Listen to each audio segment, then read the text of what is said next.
Right, welcome back to Coachcast podcast. It feels like it's been a while. We haven't recorded one for a month because it's just been a bit crazy busy, but we thought we'd come back with a bit of a fucking banger.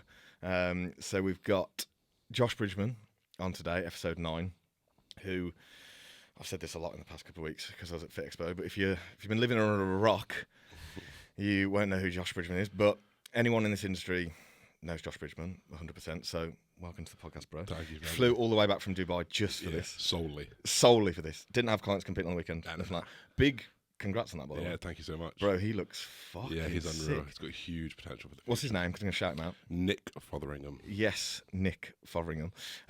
Is he related to Zach? No, he's not. Oh, okay. I actually got asked that. No, he's not. Because, well, Zach's got a freaky brother as well. Yeah, I know. But yeah, he did fucking really well. So, PCA Pro now. PCA Pro. Yeah, so that was a nice little W for Josh on the weekend with coaching. Hit it up firstly with the sponsors. Pro Athlete, give them a follow on Instagram and get signed up. Basically a review site for coaches. There's a lot of shit in the industry. So if you want to find out the good ones are and get reviews from actual clients who have worked with the coaches, hit them up, have a look on their site, sign up. And Lee, the muscle medic, if you're looking for any physio needs in pretty much any part of the UK, near enough, anywhere from Yorkshire to Birmingham, he'll cover you. And his shit hot. So, straight into the podcast. Always start with a bit of like an introduction to Josh, which I think is probably going to be a bit of a waste of time for most people. You've probably heard it all before. But we'll start from the start. Yes. Of like upbringing, what school life was like, were you good at school, what you did at school, all this shit. Just go straight into it. So I'm from a place called Stroud in Gloucestershire. Little typical British village, pretty much. I went to private school actually until I was year 6. Okay, yeah. Yeah. So I should finish the podcast talking like this. Then parents ran out of money, so they moved me to a grammar school because they got too much money. So I went to a grammar school. I was always really, really sporty. Big into sport, football, rugby, cross country, swimming. I did everything. Yeah. And like, not to blow my own trumpet, pretty well, like a lot of those things. I was naturally quite an athlete. Could kind of pick a hand up to everything. Yeah, exactly. Give me enough time, I could probably get quite good at most things. I will interrupt a lot, just that's fine. Because the questions kind of come as interrupt me, baby. Yeah. Grew up kind of playing competitive football. I would say I played for Aston Villa youth team. Oh no way! My best mate played for Aston Villa. Oh really? Jack Dyer. I reckon I probably recognise his face more than the name. Went to Burton Albion after it got dropped at like. Oh really? Like 16 or 17. Yeah, that was about the same age as me. So 15. I actually just fell out of love with football. I just was quite a physical guy. I didn't enjoy the culture of football as much. I think it was quite like airy-fairy, pretty much. Yeah. You know, just like people jumping on the floor, people crying, always trying to make something huge out of absolutely nothing. That was me at Sunday League football, to be fair. Yeah, exactly. Just rolling on the floor. Yeah. And just because of the attitude I had when I was 15, I was like, I don't want to do this anymore. I'm going to play rugby. So I went to rugby. I actually got into Gloucester Academy, the rugby team.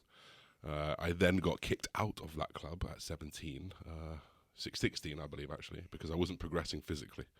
I was good enough in the skills. I was good enough endurance, cardio, all that type of thing. I just wasn't getting big enough. And I actually hated the gym at that point, surprisingly. Do you think that eventually led you into the gym? I often think about that, whether that was like some little thing at the back of your head. Yeah, little seed that got planted then. I don't think so. Because the passion I have for it definitely came from actually just doing it. But got kicked out because I wasn't physically progressing, so I tried to physically progress and go to the gym. I had this weird thing, right, where I used to get headaches when I went to the gym. And I think it was a bit of that called like psychosomatic, where you just like Pavlov dog theory. Once you turn up to something and you don't like it, you just immediately you get near to the gym, and I don't like it. You think things into existence. Exactly. So I'd come around the same corner, just go into the gym, and I'd get a headache. I'd be like, no, here it is. I did that for about 6 to 8 months, honestly. Fuck. So I really just didn't like going to the gym. Where did you start like training? Like, what was it? Just like a? So it actually was the strength and conditioning program in Gloucester Rugby Academy. So it was just like typical things, a lot of explosive work, and then you do like bench press, deadlift, and squats. And then as I got kicked out of that, I then tried more bodybuilding stuff for the aesthetics. Kind of 17 years old or so. But I still had that headache, so I didn't fully send myself into actual lifting until I got to university. So Kind of background, still did sport until I went to university. Went to university at 18. I was in university for 3 or 4 years, and that was when I started to train almost properly for bodybuilding and fell in love with fitfluencing as such. What did you study at uni? Criminology and social policy. Good job you've used it. Yeah.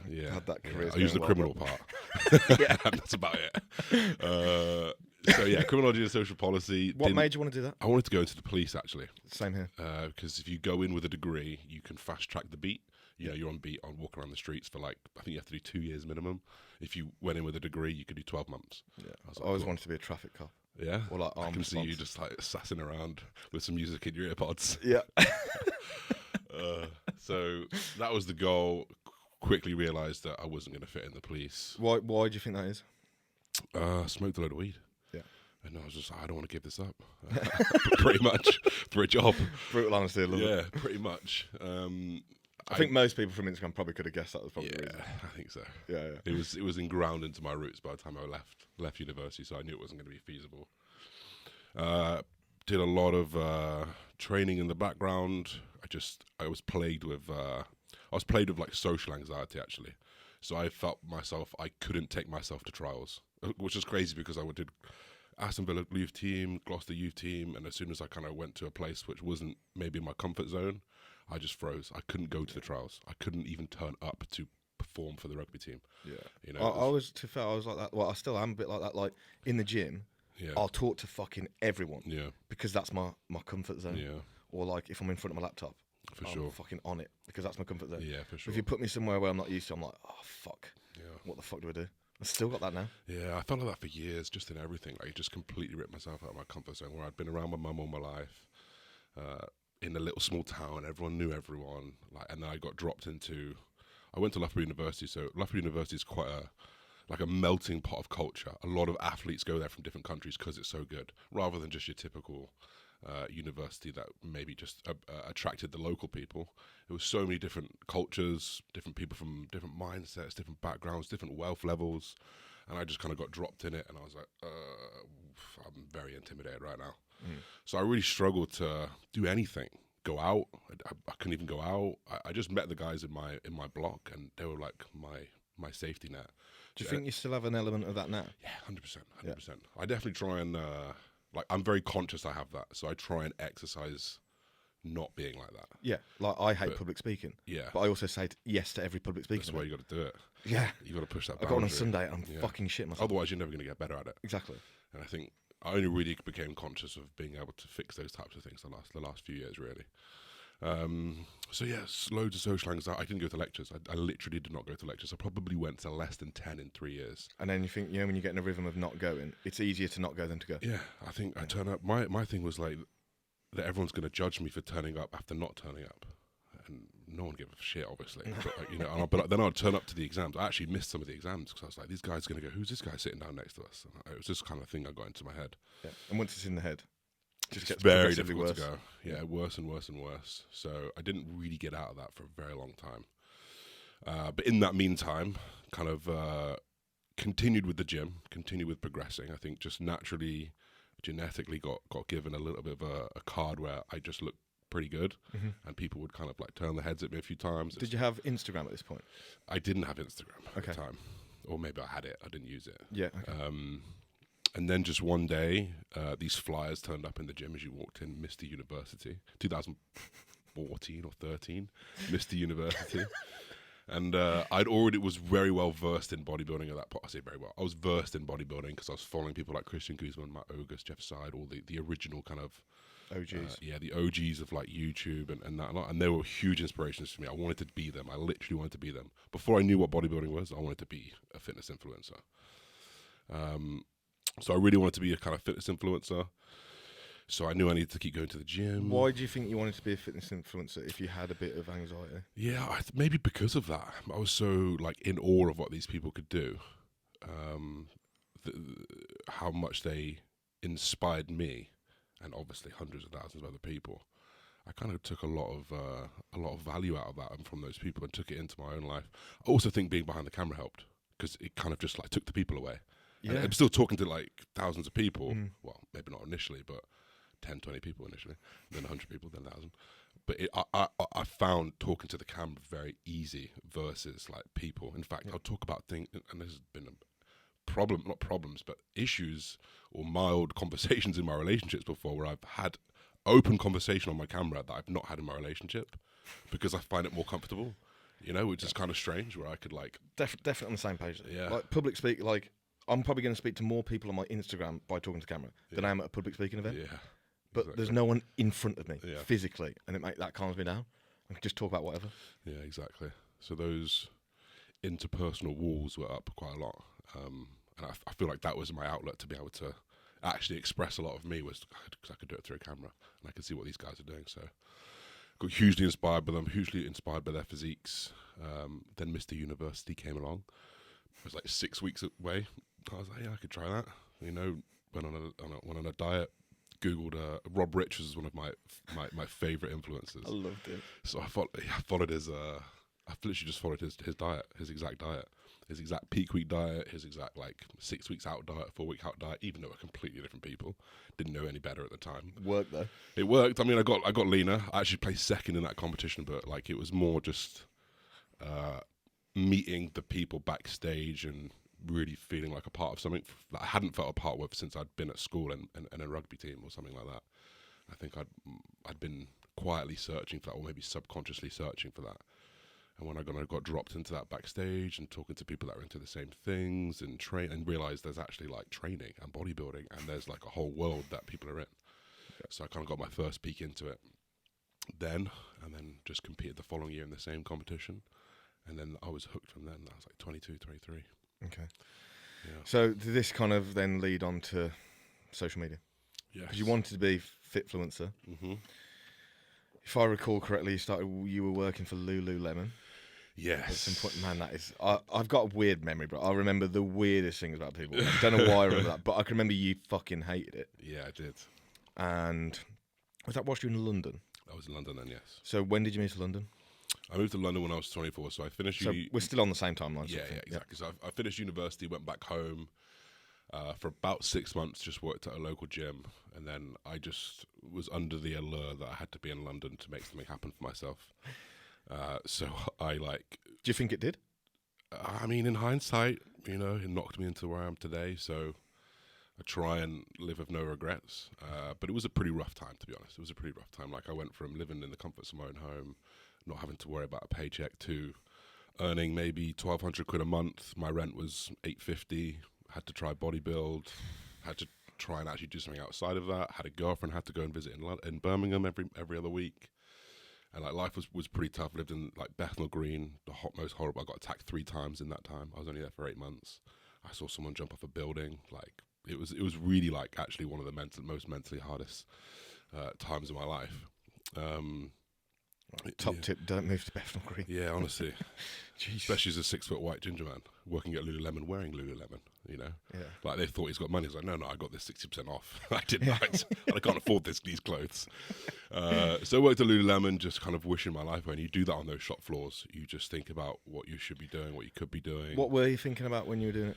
Because I was like this, man. Like growing up, like what can I do? What can I do? Yeah. Just never fucking knew what it was going to be. Yeah. I mean, for me, I knew it was the fitness influencing. Because at that point, maybe I had 5,000 or 6,000 followers, which then that's a lot. Then was like pretty big.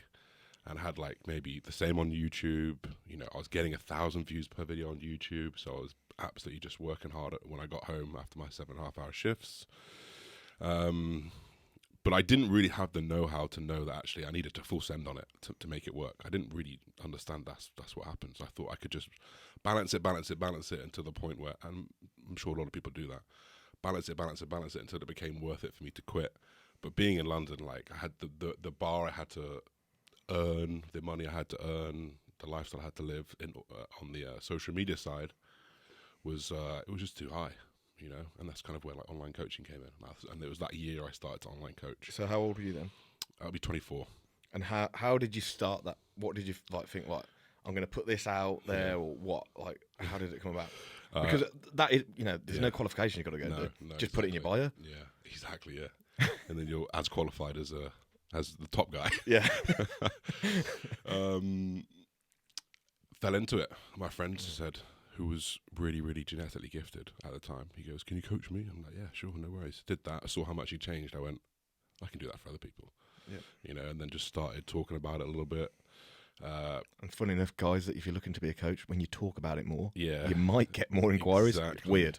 Very strange. So that was it. I literally just started to actually talk about their journeys, talk about my journey, showcase what I could do, talk about what I could do. I can do this for you. And just the roster built over time. I feel like I was one of the first wave of like online coaching type of thing back in the day, before it was like as big as it is today, as saturated as it is today. Do you think that saturation is a good thing? I think it's a good thing for clients, because you're going to get a fucking good coach now. You have to, otherwise you're going to get dropped to the bottom of the pile. You know, like I say it all the time. Cream rises to the top. Shit always sinks. Yeah, So exactly. it's like Exactly. you can just let them do what they got to do. Exactly. I think it's a good thing. Yeah, I can't see how like having more people in the pool to compete with doesn't elevate your own game. If you're not awake to it, and you probably deserve to drop to the bottom. Yeah. And you're going to get there and go, "Oh shit, I should have been doing this," and then you're going to do it and have the long climb back up, a much longer climb because there's a lot of people in the way.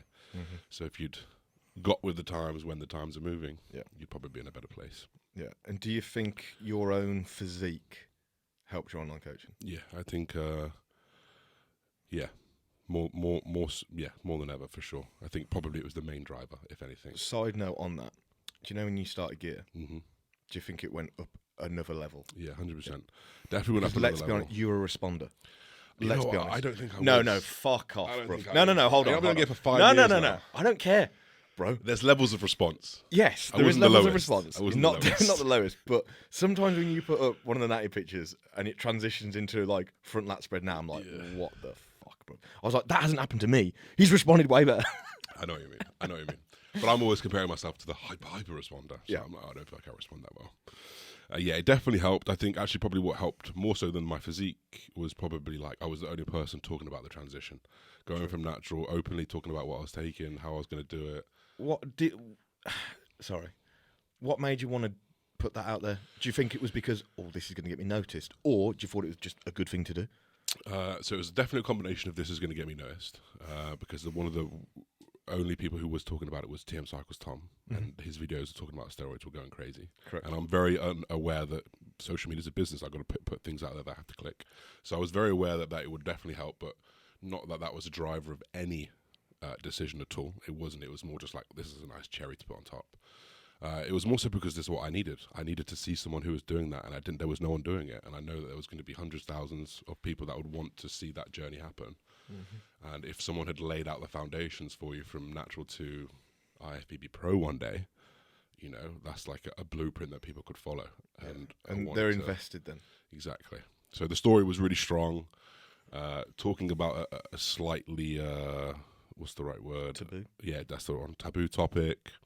Going to get you clicks, but also it was moving towards my end goal. So it was like a trifecta of. Do you think that, like, not influence, that, what's the fucking word I just said? Investment from people into your journey leads to 1MR?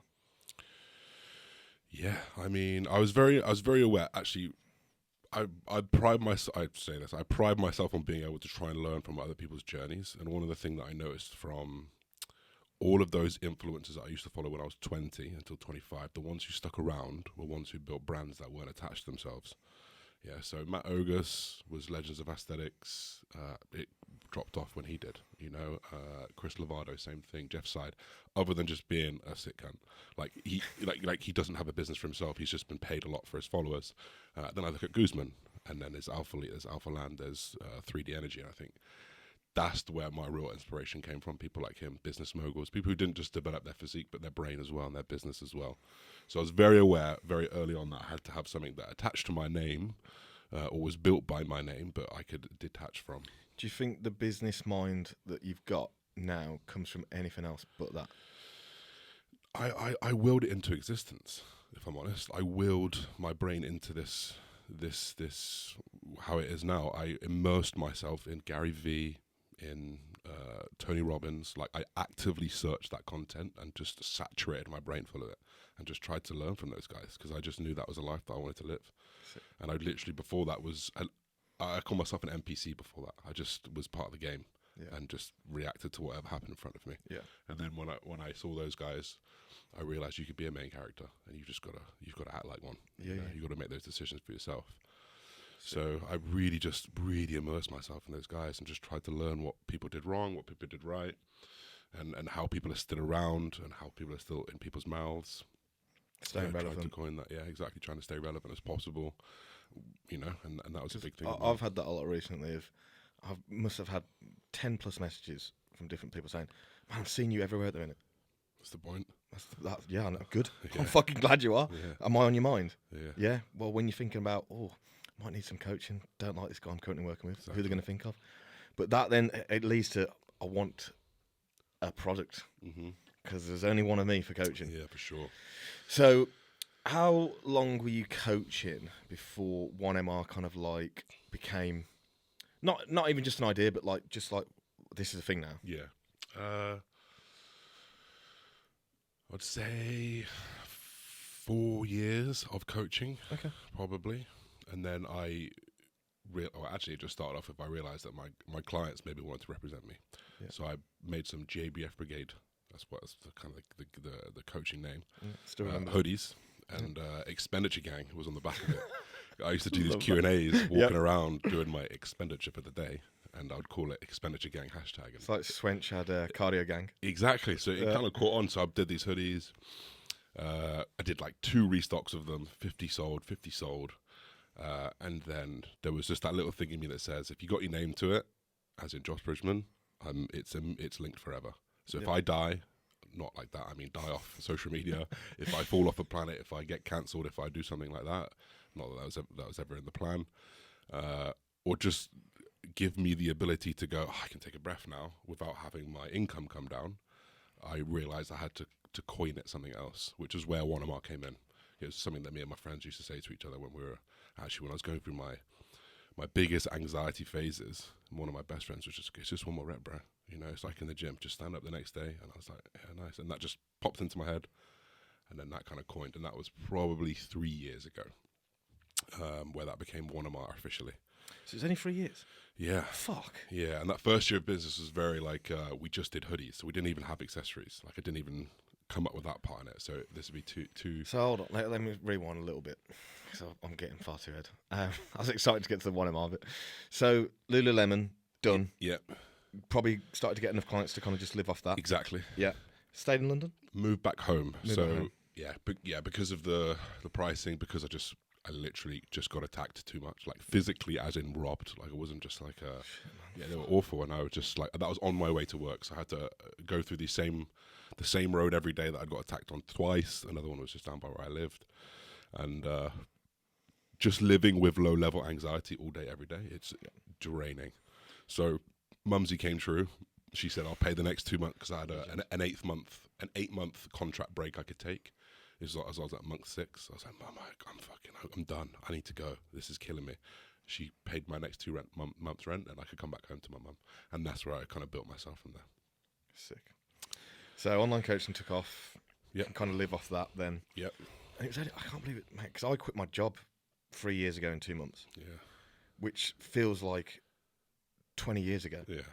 So I'm not surprised. I feel like 1MR has been going a lot longer than that, but I probably feel like it's been going a lot longer because it's become so known. Yeah. So it's like crazy. 3 years, bro, in business is not long. No, it's not. Most businesses, I think it's 98% businesses fail in the first year. Yeah. Something like that. You've got to the third year, and I know from being on your close friend story, it's catapulted in the last like 12 months. So I kind of know why you got into coaching in terms of like, right, I've helped this guy. I'm pretty good at this. I actually quite like doing that as well. So going to continue on with that. 1MR, we wanted something that's not linked to your name. How the fuck did you think of accessories? Oh, it's so easy. You wanker. It's so easy. Just fell into it, honestly. It was so, just a light bulb moment. Because it's ingenious. They're not like genius products. They're not hugely revolutionary. I just got introduced to them. How long have I been with Cal? I was been with Cal for 5 years, so 25. So it was literally, I came back home, lived with my mum for maybe 3 or 4 months. The idea of being assisted started to creep into my head. So I knew I needed a coach who was going to be on that level, and that's where Cal was kind of making his rise. Cal Raystrick, for those guys listening. So I had my first consult call with him. We set up, and he sent me this program, of which I was like, what? What's a reverse band, a cuff? I'm like, this is it. This is the key now. I'm going to get fucking massive. So I bought all these. Don't say products. that too loud, bro. You're going to get a lot of people saying, bands don't build muscle, bro. Fucking look at me then.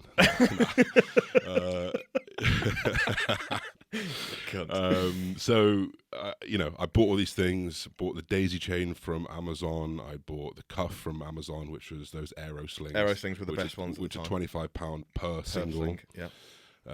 Bought bands off Amazon, and I'm just thinking, why has no one just done all of this in one? It doesn't make sense. Then I started using the stuff, and I'd have like rashes on my elbows from the cuffs. As you start to get stronger, I'm thinking, how is like Cal doing this? Because Cal's bigger than me. Chinese burn every time you put it on. So I just wanted to make myself a cuff, actually. So I just kind of, did the standard manufacturer look. I got sent an original pair that was cardboardy, rough, but they were wider than the aero slings. And I thought, okay, I remember learning about surface area at school, right? So increased surface area, reduce pressure on less pressure on the single point. I was like, okay, well, can we make these longer? And like, have you got any material that's soft? And they're like, yeah, we can do them in neoprene. We can make them wider, longer. I said, okay, cool. Got those, did them, got strong. The rings broke. I said, well, I need to reinforce these D rings. I need double stitching. And then eventually came up with the 1MR cuff, the OG cuff. And then just, bought 100 of them, sold 100 of them, and now from today we probably sold 24,000 of them. That was my next question. How many cuffs do you reckon you've sold? Like 24,000? Yeah, about 24,000 pairs of cuffs at this point. So the cuff was the first thing. The cuff was like the penny drop. I was like, okay, cool. So why has no one made this? Right. Well, actually, there's so many things wrong with these things, right? Why has no one made like a nice, soft, strong leather strap? Like, that's what bodybuilders love the most. Once in a blue moon, I found a nice thin pair of leather ones that once you wear them in, they're perfect. So, I was like, well, I need to make some of those as well. I had to start tweaking things.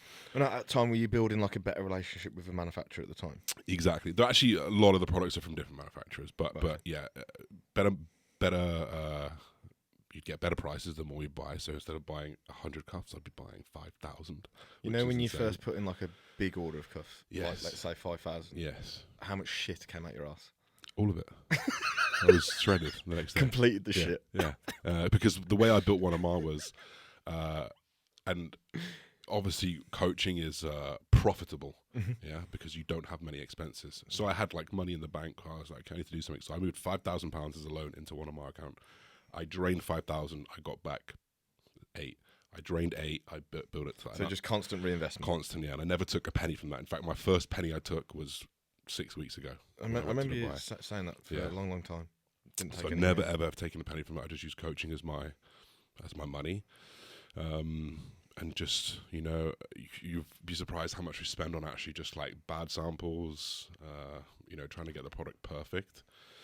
But just the cuff was the first thing. It was the light bulb moment. Make something for a bodybuilder by a bodybuilder, and that was kind of how we moved on to like the knee sleeves. So knee sleeves, I always had problem with them riding up. I had them problems with just like folding at the back, so I made them longer. I made them a little bit wider, and just little small tweaks that are really easy from a manufacturer standpoint, but they just put a massive unique selling point on your items. So we just built that roster of accessories. Then I realized, well, no one's done the reverse band, so now we have a reverse band kit. You just click one button, you've got the reverse band kit. Instead of going here, add to basket, add to basket, add to basket, proceed to payment, you just click, and you're done. So that was those light bulb moments with the cuffs were kind of what set me in that path of the accessory game. Yeah, sick. So that's 3 years worth now. Yes. And you say you took your first actual paid yourself 6 weeks ago, sort of. which is mental, yeah, as well. And I don't think many people are going to realise that that's a thing. Yeah. Like sometimes, like you ain't going to make money on a project for a very long time, Mm-hmm. and that is the beauty of coaching. Yeah. Instant. Exactly. Like you want to work with me, you have to pay. Yeah. And it doesn't cost me anything apart from time, which I can make time. Exactly. And do it easy. So I've had a few questions floating around in my head when we've been speaking. With coaching and 1MR, have you found that like you're getting pulled from like one to the other and think, oh fuck, like, what have I got to concentrate more on here, kind of thing? I've been struck with that before, not now, and I'll tell you why. So before, with coaching and with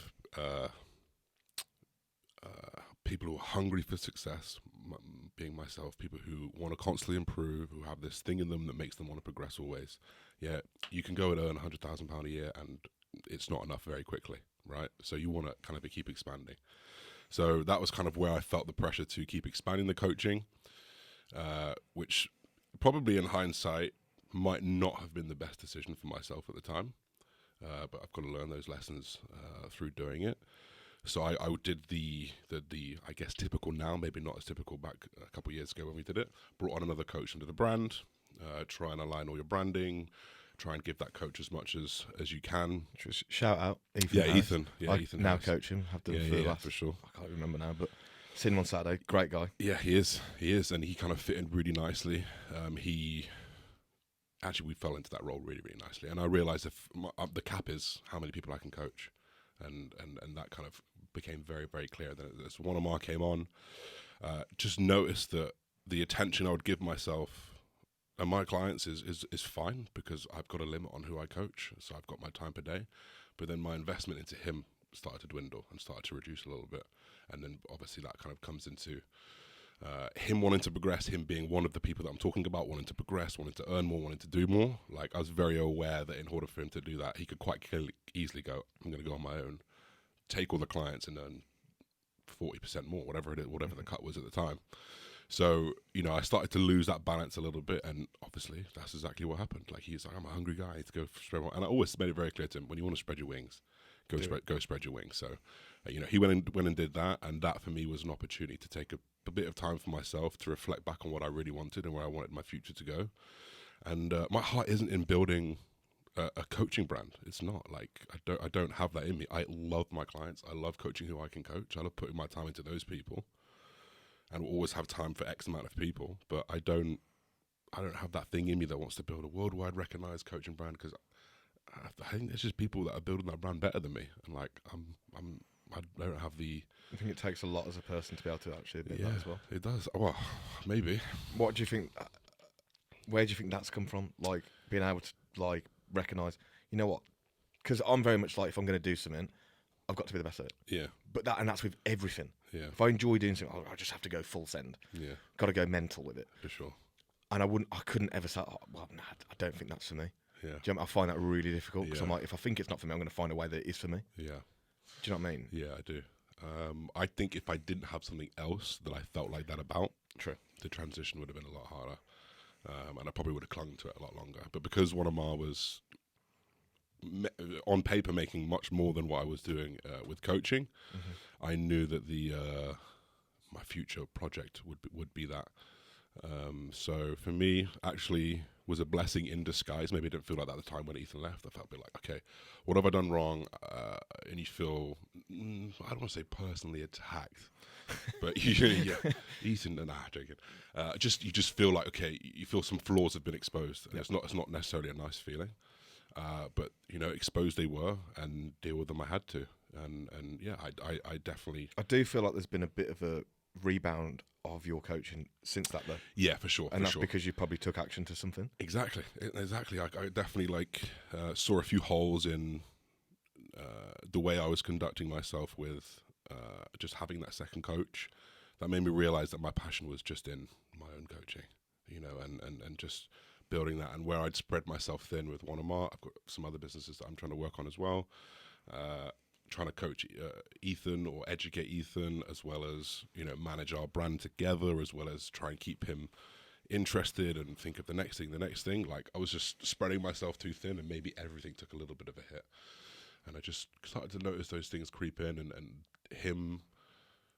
Actually, to be fucking fair to him, like, he just told me straight. He was like, "Look, you probably should have done this. Probably should have done this. Probably should have done this." And I went, "Yeah, cheers. I appreciate that. That's exactly like what I probably needed at that moment in time." And it just kind of gave me a little bit of a shake of the barrel, and took myself 2 or 3, 4 weeks, maybe a month of just looking at what I really, really wanted and what I really, really like. Like, I was prepared to drop every client and go full in on one MR. I was prepared to cut down one MR and do this. I was prepared to do all of those things. I just needed some time to work out which one of those I wanted. And I very quickly realized that I fucking love the coaching. There's nothing better than having someone check in with a big old smile on their face because of the changes we've made together. Yeah. There's nothing better than that satisfaction. Taking someone to stage, whether it's lifestyle, and they've had a photo shoot, or whether they just feel better in themselves. Like, it's just such a rewarding feeling. So I knew right then, okay, coaching is for me. It really, really is for me. And I definitely want to just double down on that. So it became just much more focused on improving the service, upping the service, making everything just absolutely flawless for the people that I've got, and then just make it very clear that I don't want to expand that. Yeah, and the beauty of it is with where you're at is you can pick and choose who you take on. Yeah, I mean, I try and let everyone have a fair chance. Like, I probably have like 85 to 90% lifestyle clients, like, and the odd competitor.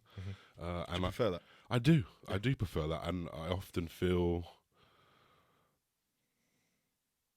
like there's people that are better at coaching those types of people, and I'm just not that person. I definitely can do it, but if I had someone competing, or 3, 4, 5 people competing every single weekend, like, I would feel at this current climate of coaching, if I'm not going to their shows and turning up, there's a better coach out there. So I just kind of really realized that I don't have the time to do that, nor the real, like, I can't wait to be at the show and do this and do that. Like, I definitely do for the small handful of coaches, the clients that I do, but I can't do what Cal does and fly everywhere on that, because bodybuilding has to be at the forefront of my mind, and 1MR has to be at the forefront of my mind.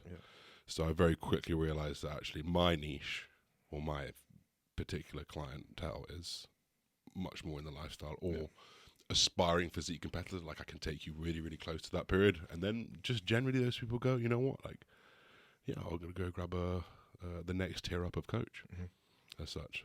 Which is, I think it's really nice to hear you actually say that, because a lot of people don't like to admit like not flaws, but I'm not potentially the best at that. So I'll let someone else do that. Whereas I'm like, right, I need to figure out how can I be the best at that. Do you know what I mean? But that's just. Sure. But at the same time, if I had another business that was not linked to coaching, really, is it? I mean, it's in the industry. But if I had something else that was taking my attention, then I'd probably be a bit more like that. I'd be like, you know what, I'm actually better at this, so probably going to pass these on to someone else or whatever. So something I like touching on with people who have been quote unquote successful, whatever you define that as.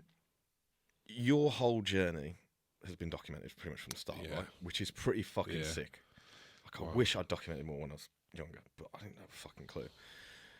Do you ever stop now? Because, again, I think when people get so busy, you don't stop. So you don't have time to think, what the fuck has gone on?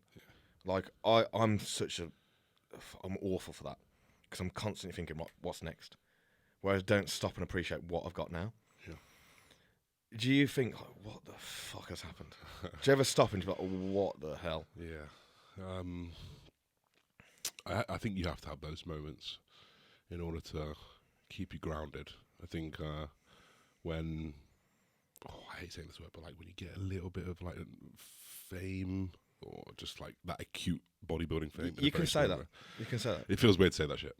And then obviously the financial gain that comes with it.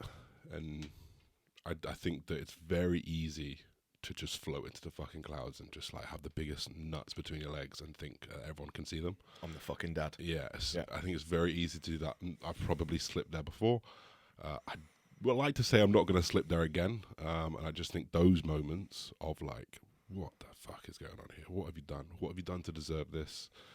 And then answer that question. Like, I've done this, this, and this to deserve this. As well as the people that are around me that quickly snip the nutsack off. My mum being one of them. She'll message me straight away and be like, no, remove that. You just sound like an asshole. I'm like, okay, cool, cheers, man. So I try and have those moments. The last moment I had that was I was just in the Maldives like 2 weeks ago. Yeah, you put quite a I don't know how to say it, kind of story up. Like that's ballsy to do that. I basically asked people, what can I improve on? What don't you like about me? And I tried to phrase it as genuinely as possible so people weren't just like trying to troll me, but like genuinely try and take some advice on board, because I don't know. I just get feelings sometimes that I rub people up the wrong way, and I don't like doing that. I'm very self-conscious. I'm very conscious of like other people's opinions of me. Yes. Whether that's just because I'm in the limelight and people will comment, give me their opinions all the fucking time. Yeah, I'm really bad for that. Like, you read that one. I like to think I don't care what people think. I absolutely care what people think about me. Yeah, exactly. I don't want people to. Why would I want people to think bad things about me? Yeah. I work in a service-based industry. Yeah. You kind of have to like the person to get the service off them. That's exactly it. Actually, it was that day that I was sat on the beach just looking at the sunset, and I was just like in my own head thinking about everything that I'd achieved. And I was with my girlfriend at the time. She just looked at me and just goes, "You're right." I just realised I was streaming with tears. Like, and I just, from that moment, she said, "You're right," and I was full blown crying. I mean, body moving, crying. I just thought, wow, like it was one of these like those moments that just hits every cell in your body where you had pure gratefulness, pure ecstasy of like, yeah, you've really fucking done something here. You know, be very proud of it. I had a crying moment driving the other way. Yeah. Just started thinking about things. Something came on like the radio, just whatever, and brings you back to that moment. Man, what the fuck? And it's just, it was definitely like crying of like, man, I'm grateful for where I'm at, because like I said, I don't stop and think. Yeah. Because again, it like someone was in my other car the other day, and I'm like, do you ever like just like think what the fuck? Yeah. And I hate to say it, but sometimes no, I don't, because it becomes your normal. Yeah. Exactly. And then you're constantly searching for what's the next level. Mm-hmm. It's so shit sometimes because I think I haven't appreciated this in that time. Yeah.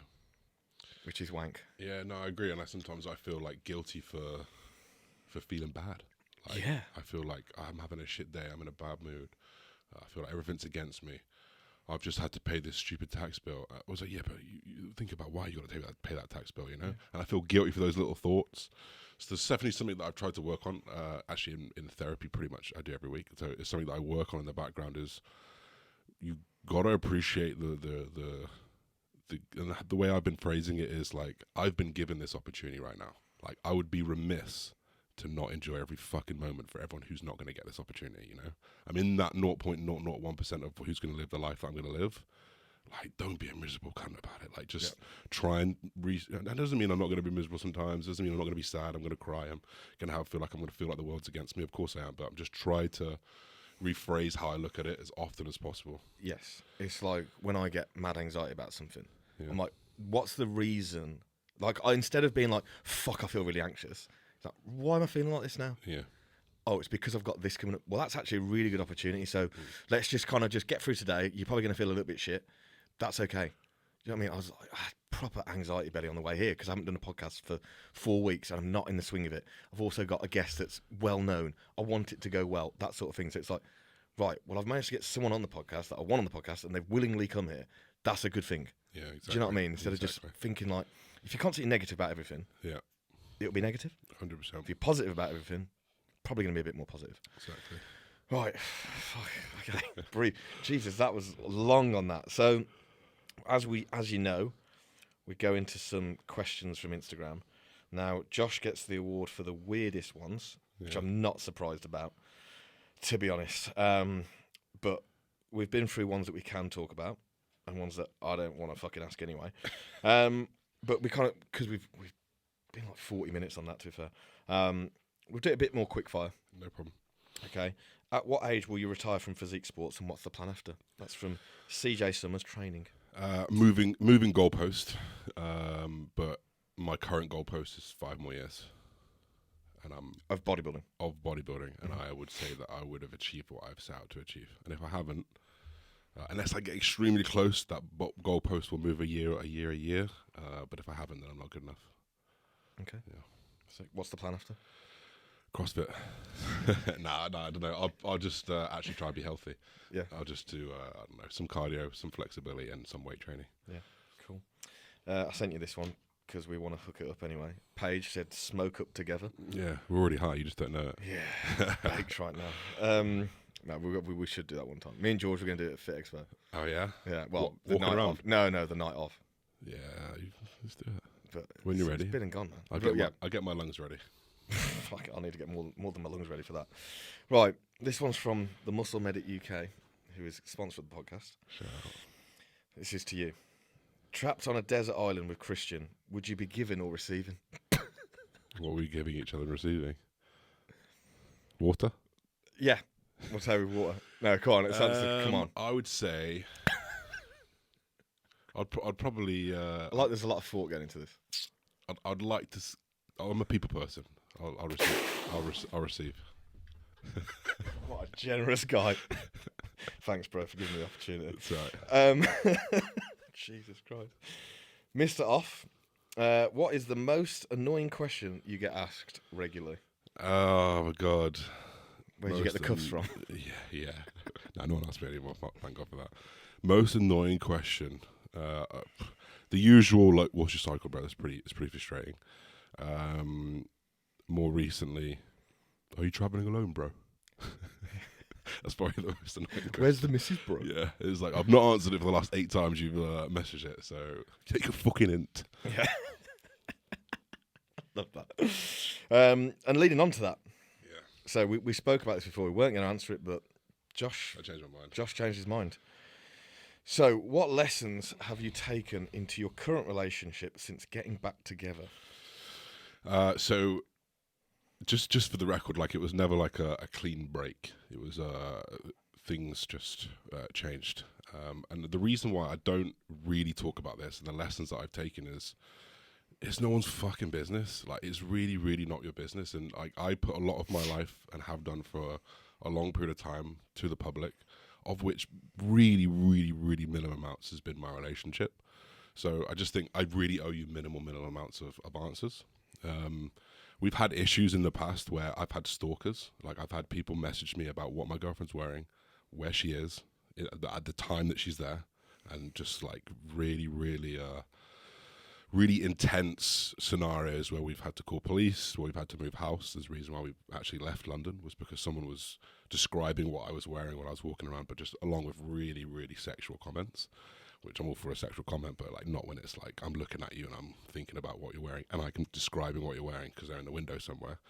So there's a lot of issues that come with putting your relationship online, along with like people expecting that they deserve an answer or to know, and no one does, because that's my business and that's her business. So that's probably the biggest thing that I learned, was like, because of the bombardment of questions, when quite clearly there was like my narrative of conversation changed, the way I talked was a little bit different. People obviously pick up on things.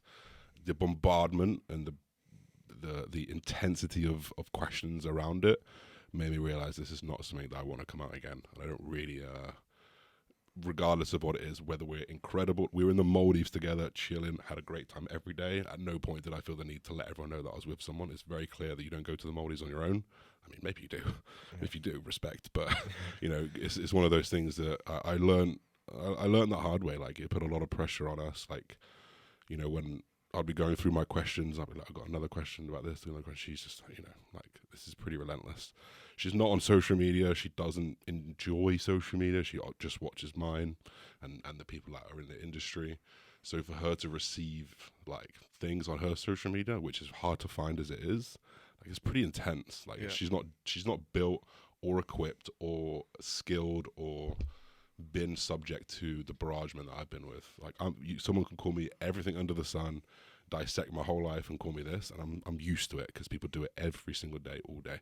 But when you're not, and you're in a completely different job, like you've got a serious job, like you don't need your partner being so public with your relationship on it. Like, it's just it's very, very intense, and it put a lot of pressure on the scenario, along with the stalker kind of stuff. So the biggest lesson is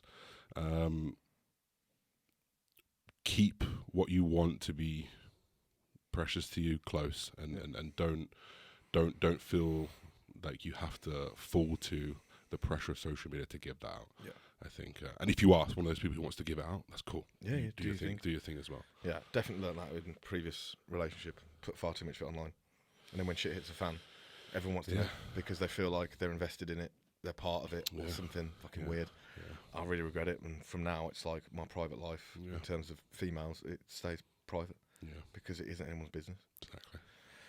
So yeah, Jesus, right. On a bit of a lighter note, If you were a soup, which soup would you be? Oh, tomato and basil all day long with a crusty bit of bread. It's like you've rehearsed that answer. Fucking, Yeah, you've been asked it I before. was thinking about it on the way. List the coaches you've had and one thing you've learnt the most off each of them. So I've only had 2 coaches. I've actually had three coaches. JP. Well, yeah, technically 4 coaches. One was called Nina Ross. I don't know whether she does it anymore. And I learnt from her that you don't need to train super, super high volume. You can be much more tactical with your volume. So it wasn't JP that taught me that, funnily enough. Then I had JP. JP taught me how hard I can fucking push my body. I was natural with him the whole time. Ended up on 100 minutes of cardio a day, just protein at like 250 grams. So I was having 1,200 calories a day. 100 minutes of cardio a day for about 6 weeks. So nice. I never knew that someone could push themselves that much. And from then, everything has been relatively easy. Yeah. Because I was not assisted, testosterone in the bin, thyroid in the bin, and was just getting hit with a hammer. So got pushed as hard as I could with Cal. That was the last 5 years of my life. The sticking with someone and being consistency is probably the biggest thing. You know, especially when you've got a quote unquote good coach. Like if you're getting things wrong, I doubt it's probably down to the coach. It could be down to something else. So sticking with them through the hard times, sticking through the times that you get it wrong, owning those mistakes when either of you get it wrong as well, because no one can predict everything that's going to happen on show day. So yeah, consistency and honesty, kind of having that open relationship with Cal, really taught me something. And then I've just been with I'm with John Jewett at the moment for the last 4 or 5 weeks. So you got your check-ins right yet? Yeah, I mean, you know what? Actually, I know you put that in close friends, so I don't even want to talk about it. But it made me fucking laugh. Yeah, he's told me off every single check-in, and it tells me. And you know what? The lesson I can take from John is that actually sometimes ending the relationships that feel horrible to end, maybe it's for the better sometimes. Mm-hmm. You know, because where me and Cal got so close, I don't know whether I've been told off by Cal in the last year or so, as such, but immediately putting myself back into that subordinate role. That role of the person getting taught, not the teacher. I just feel like a little boy again, but I also have the excitement of a little boy again as well. So it's like when I moved to Nath, I was so excited. Exactly. And then when you're excited about something, probably put a little bit more effort in. Exactly. So yeah, definitely those hard conversations sometimes is the ones you have to have. Yeah, sick. Do you think there's one specific thing that you've done that's kicked all of this off? Like if you could nail one thing. I show up every fucking day. Correct. All day. I fucking love it. Because this is what I say to everyone, mate. It's like if I'm not seeing your story at the top of the thing, I'm not thinking about it. I think I'm one of the most consistent people that has been on social media. I've had all my friends who have gained tens of thousands of followers as well. They've fallen off at some point. Plateau. I have just been there every single day, no matter what. Because technically, it's not fucking difficult. I mean, technically, it's not. It's actually a piece of piss. Yeah, even when you're in a bad mood, even when you're not, you tell them that. You tell yourself, tell them you're in a bad mood. People relate to you more, you know. There's always some piece of content, some piece of value, something that you can give someone. So I've been pretty darn relentless, bar the odd week or two that I've tried to take off. I mean, even then, once you're in the game. Yeah, it's hard to get out of it. I think it'd be harder for me to not show up than show up every day. Yeah, same. Because it just becomes part of my life. Yeah, exactly. And it's like you said then, you can talk about anything because people relate to... Yeah. One person's not going to relate to this, but 2 others might. Yeah. It's like when I put up cars. Well, a lot of my clients are into cars. Yeah, exactly. Because they've got something to relate to. Yeah. You know what I mean? So, sick. Small but mighty. Yes. Legend. Sarah. She said... Yeah, that's Sarah if you didn't know. She's a fucking unit. What's your best bit of advice when trying to grow social media? Turn up every day. Yeah, turn up every day. Don't be something you don't want to be, because I've also got some other friends. Fortunately, I've got a lot of friends up in the business. They have curated their brand based off something that they aren't 24/7, which is almost like, I mean, I guess it's the same as going to work. They're going to work, they're putting their mask on, they're performing, and then they've got to take the mask off at the end of the day. And it becomes very, very difficult, especially an easy example for people to understand is Matt does fitness, right? So he gained 2 million followers, of which maybe, I don't know, random numbers, maybe 1 million of them came from his eating videos. So people know him as the guy who eats videos, who swaps diets. So when he goes back to powerlifting, training, whatever it is, immediately you're getting less views and interactions, and that's because the audience he has bought is off something that he doesn't necessarily want to do all the time or can't do every time. So for me, I've never done a 10,000 calorie challenge. I've done very little collaborations because I have a diet I follow and have training I follow. So I can't go and do so-and-so's training for a collaboration because I'm not doing supersets. I'm going to do my plan and you're going to follow it. So if I collaborate, you'll see that they actually follow my training program. So yeah, I'd say try and be, we say authentic all the time, but trust me, it's tiring not being. Yeah, Ben Hawksworth put it the other day, be unapologetically you. Yeah. I'm a bit weird, but I like it, and I embrace it, and funny enough, other people like it. Exactly. Because I think, oh, fucking hell, I'm normal compared to that mentally.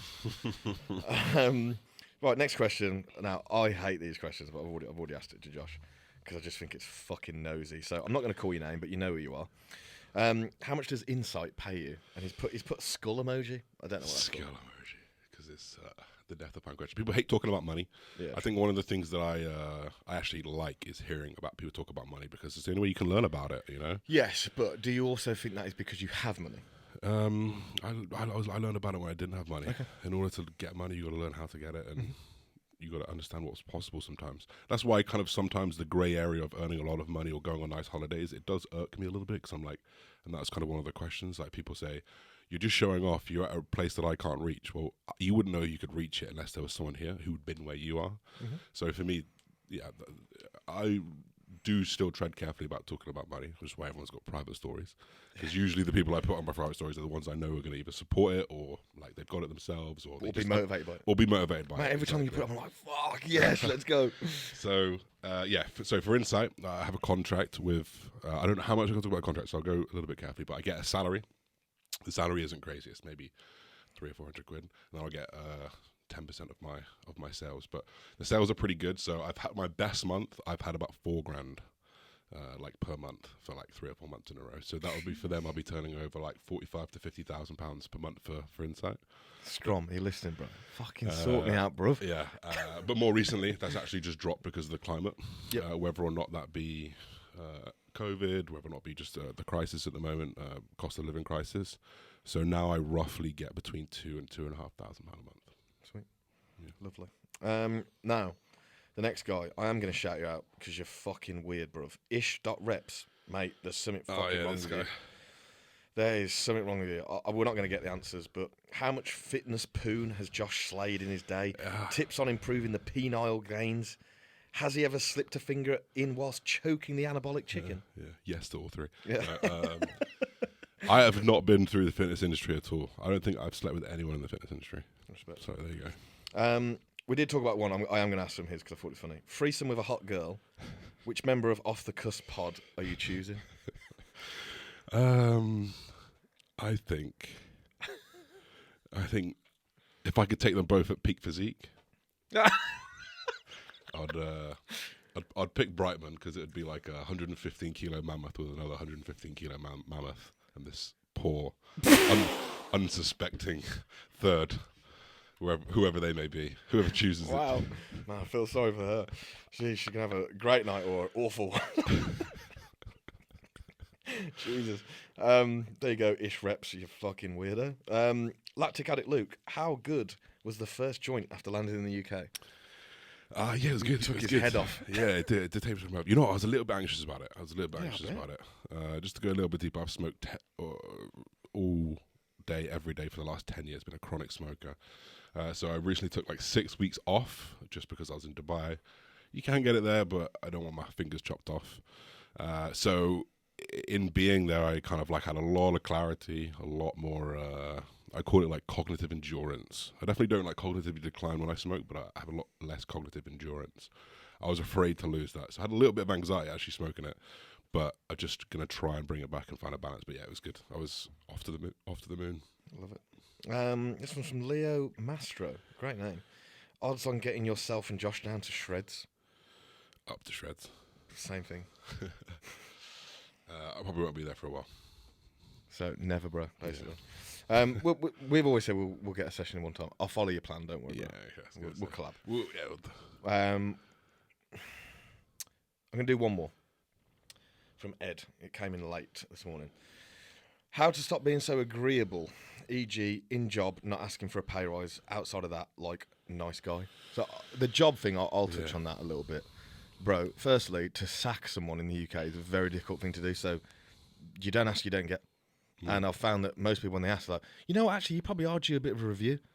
But have a reason for them to give you a pay rise. Not like, I've been here for a long time. Yeah. Are you good at what you do? Are you making the company money? Are you fucking hitting targets, whatever? If you are, say, man, I fucking deserve more money. Yeah. Maybe don't swear. But Try not to swear. yeah, definitely don't swear. Don't put it how I did. But you don't get. And in terms of being a nice guy, man, people really don't care. No. A lot of people don't care about you as much as you think they might. So You're right. do your fucking thing, man. And people will probably like you more for doing that. Yeah, exactly. You're right. And I think as long as the people that you really, really care about know you as a person and you know you as a person, that largely you saying no, being abrasive in a conversation is coming from somewhere and for a reason, I think don't worry too much about it. Okay. Right, last quick fire ones, and these are my podcast questions. Yes, let's go. Go to everyone. If there's one thing you could change about the industry, what would it be? I would say how people talk behind each other's backs and don't try and big up people and help people. Instead, they're very quick to cut yourself at the knees. Right, like it. If you could go back to the start, what would you do differently? I would like to say nothing, but if I could pick one thing and not to encourage or anything like that, I wish I started my steroid journey a bit early. Because I'm 30 now, and just think about Sebum having 4 Olympiads, I'm older than him. Or Jeremy Buendia having an Olympia at 23, 24, 25, 26. I wish I'd just jumped on a little bit earlier. Cool. Best piece of advice for a new online coach? I'll try not to do this typical answer. I would say, maybe this is a typical answer. Turn up every day. Yeah, I was going to say, that's a typical answer. I'd say, just be fucking good, man. Don't stop. Like, be really, really good at coaching. And you can take seminars, you can learn, you can educate yourself, you can get an amazing coach yourself, and just try not to stop learning. Because if you are good at it, like, that literally speaks for itself. You could almost not be as good at marketing if you are very good at coaching. Correct. Cool. Last one, the deep one. Oh, here we go. I like hitting everyone with this. What has been the cost of getting to where you are today? Cost. I'd say that every facet of cost there has been. So pretty much everything has been touched. There's been an actual financial cost. Think about flying around the world. Think about building businesses. It costs thousands. I can't even count how I must have spent hundreds of thousands of pounds at this point to try and build myself. There's definitely a mental cost as well. The cost of losing friendships, the cost of saying no to people that you know don't want you to say no, the cost of pushing yourself, whether that be business, whether that be physical, to your tether, the end of your line. You're never going to know where that limit is unless you can creep right up to it. But actually creeping right up to it, as with a car, things start shaking, things start falling apart. Like, that happens with your own brain as well. Emotionally, for sure as well, I've been pushed to the emotional quote unquote bottom of the barrel, but also to the absolute top as well. So I would say that everything that could be encompassed in a cost has definitely been hit to some point, some more than others. But I don't want to finish it without saying that the reward has always been worth it. Juice is worth the squeeze. Exactly. Jeez. Fuck, good one to end it on. Mate, I'm hot after that. It is woman, yeah. Coachcast is back. Thank you, Josh, for coming on. Appreciate because it. I can imagine probably gets asked to do a lot of podcasts. But let's be honest, you're going to go on the best one, Coachcast. Exactly. We've got your boy. We've got other BBC member. Yeah. In 2 weeks' time, Mr. Brightman. That'd be good. Mr. Brighty. So that'll be 2 weeks' time. So we're officially back. There's more coming. Thank you, Josh, for joining me. It was a good chat. If you enjoyed it, like, comment, share, subscribe, put it on your stories, tag us. Sweet. Peace.